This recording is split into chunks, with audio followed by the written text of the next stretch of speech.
తీసుకొచ్చి Sunday school దిగుతున్నాడు daddy. ముగ్గురిని అమలాపురంలో. ఇక్కడ ఎంతో మంది పిల్లలు ఉన్నారు. కానీ సండే స్కూల్కి వచ్చిన వాళ్ళు దీవింపబడతారని వాక్యం చెప్తుంది. వాళ్ళు వాక్యాలు చెప్తున్నారు, పాటలు నేర్చుకున్నారు. నేను పెద్ద పాటలు నేర్పేస్తే ఆ పాటలు కూడా పాడేస్తున్నారు. ఇంటి దగ్గర వాళ్ళ తల్లిదండ్రులకు తెలుసు. వాళ్ళు మందిరానికి రాలేనప్పుడు ఎలా ఉన్నారు, మందిరానికి ఎలా ఉన్నారు, వాళ్ళ తల్లిదండ్రులకి తేడా కనిపిస్తుంది. ఇందాక దైవజనులు చెప్పారు కదా, దేవుడి నిమిత్తం ఎవరైతే పాటు పడతారో వాళ్ళ కుటుంబాన్ని దేవుడు ఏం చేస్తాడంట, దీవిస్తాడంట. పని చేయకుండా వాళ్ళు ఎవరు కూడా దీవింపబడరు. దేవుని కొరకు మనం పాటు పడాలి. మేము పాటు పడుతున్నాం కాబట్టి దేవుడు మాకు స్థితి ఇచ్చాడు. ఒకప్పుడు ఆకలి ఉన్న మాకు, మీద ఉన్న మాకు ఈ స్థితి ఇచ్చాడంటే ఎంతో కన్నీటి ప్రార్థన, ఎంతో మోకాళ్ళ ప్రార్థన, ప్రార్థన మేము చేస్తున్నాం కాబట్టి దేవుడి స్థితిగతులు మాకు ఇచ్చాడు. మీరు కూడా అలా ఉండాలంటే ఏం చేయాలా? పిల్లల్ని సండే స్కూల్కి, ఎంతో మంది పిల్లల్ని నేను ఇంటికి వెళ్ళి, మా పిల్లల ఇంటికి వెళ్ళి బ్రతిమలాడుతున్నారు. ఈ రోజు నా చిన్న పాప డాక్టర్ చదువుకుని, పెద్ద పాప అగ్రికల్చర్ చదువు పీజీ చేస్తుంది. ఎందుకంటే దేవుడు ఆ స్థితిలోకి ఎదిగింపు చేశాడని భయభక్తులు.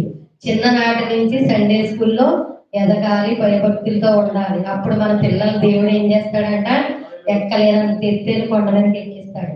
అలాగే ఇక్కడ మన మధ్యలో పెద్దలు ఉన్నారు, ఇక్కడ గిఫ్ట్లు ఉన్నాయండి.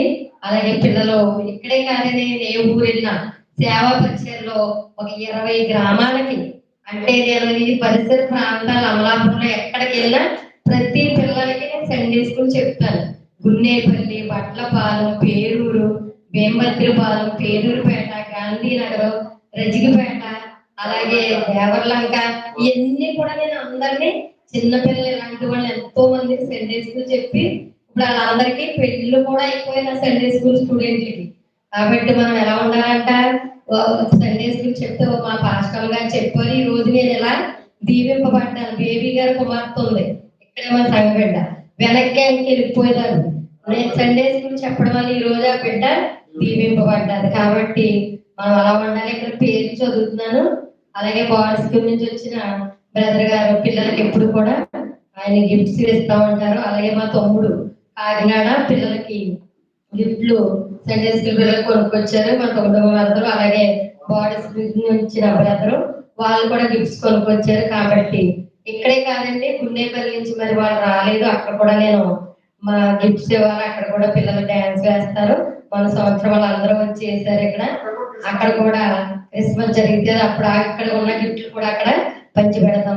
కాబట్టి నేను పేరు చదువు వాళ్ళందరూ రావాలి. అల్లవరపు శ్రీనిధి.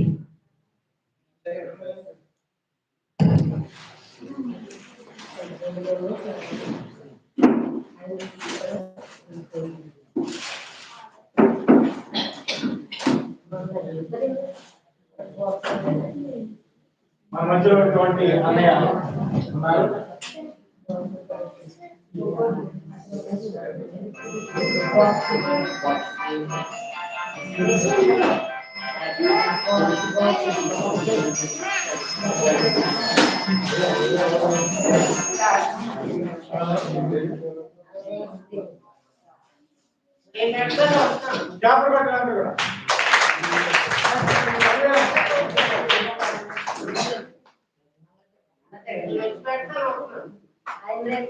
మన మధ్యలో మా చెల్లి బాగా రావాలి.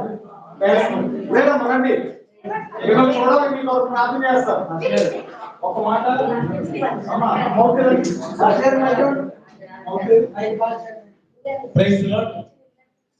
ఇప్పుడు సిస్టర్ గారు వస్తున్నారు కదా, నేను 26 సంవత్సరాలుగా కుటుంబంలో ప్రార్థన చేస్తున్నాను. అయితే దేవుడు వారి బిడ్డని దేవుడు ఎంతగానో దీవించాడు, ఉద్యోగం ఇచ్చాడు. వారు ఎన్ని శ్రమలకు పోయిన సంవత్సరం మాత్రం ఇవ్వలేకపోయారు, వాళ్ళ అమ్మ నాన్న గారిని పోగొట్టుకున్నారు. అంటే దేవుడు పిలిచాడు, వెళ్ళారు. నేను అలా వెళ్ళాను, బాప్తీసం ఇవ్వాలి మామయ్య గారికి అన్నాను. ఆ రోజుని బాప్తీసం ఇవ్వడం, ఆ 2 రోజులు చనిపోవడం జరిగింది. నన్ను అప్పటికి జ్ఞాపకం చేసుకుని రక్షణ ఇప్పించారండి మా నాన్నగారికి అంటారు. రండి ఒకసారి మీ చేతుల మీద.